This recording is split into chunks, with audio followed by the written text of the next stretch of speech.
Hi friends, welcome back to our channel. இன்னைக்கு இந்திராஸ் கிச்சனில் நம்ம பார்க்க போகிறது மஷ்ரூம் பிரியாணி. வாங்க வீடியோக்குள்ளே போகலாம். தேவையான பொருட்கள்: மிக்ஸி ஜாரில் கைப்பிடி அளவுக்கு புதினா ஆட் பண்ணிக்கோங்க, 10 சின்ன வெங்காயம் ஆட் பண்ணிக்கோங்க, 8 to 10 பூண்டை கட் பண்ணி ஆட் பண்ணிக்கோங்க, தேவையான அளவு இஞ்சி கட் பண்ணி ஆட் பண்ணிக்கோங்க, 2 ஏலக்காய், 1 பட்டை ஆட் பண்ணிக்கோங்க. இதெல்லாமே பேஸ்ட்டாக அரைச்சி எடுத்து வச்சுக்கோங்க. இப்போ குக்கர் வச்சுட்டு 2 டேபிள் ஸ்பூன் எண்ணெய், 1 டேபிள் ஸ்பூன் கீ ஆட் பண்ணிக்கோங்க. ஒரு பெரிய வெங்காயம் கட் பண்ணி வச்சது இதில் ஆட் பண்ணிக்கோங்க. 2 ஏலக்காய், 1 பட்டை, 1 ஸ்டார், 3 கிராம்பு இதில் ஆட் பண்ணிக்கோங்க. 2 பச்சை மிளகாய் இதில் ஆட் பண்ணிக்கோங்க.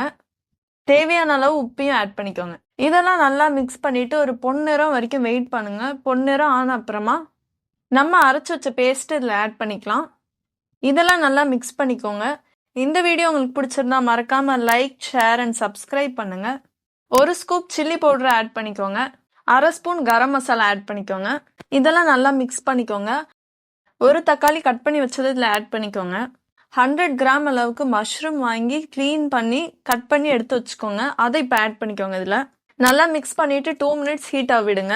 1/2 கிளாஸ் அளவுக்கு தயிர் ஆட் பண்ணிக்கோங்க. இப்போ 2 கிளாஸ் அளவுக்கு தண்ணி இதில் ஆட் பண்ணிக்கோங்க. இது கொஞ்ச நேரம் கொதிக்கட்டும். பாசுமதி அரிசி 1 கப் அளவுக்கு எடுத்துக்கோங்க. அது கொஞ்ச நேரம் தண்ணியில் போட்டு 20 to 25 மினிட்ஸ் ஊற விடுங்க. இப்போ இது கொதிக்க ஆரம்பிச்சிருச்சு. நம்ம ஊற வச்ச அரிசியை இதில் ஆட் பண்ணிக்கலாம். ஆட் பண்ணி நல்லா மிக்ஸ் பண்ணிட்டு 4 விசில் விட்டு எடுத்துக்கோங்க. டேஸ்டான மஷ்ரூம் பிரியாணி ரெடி ஆயிடுச்சு. நீங்களும் ட்ரை பண்ணி பாருங்க. நெக்ஸ்ட் வீடியோவில் பார்க்கலாம்.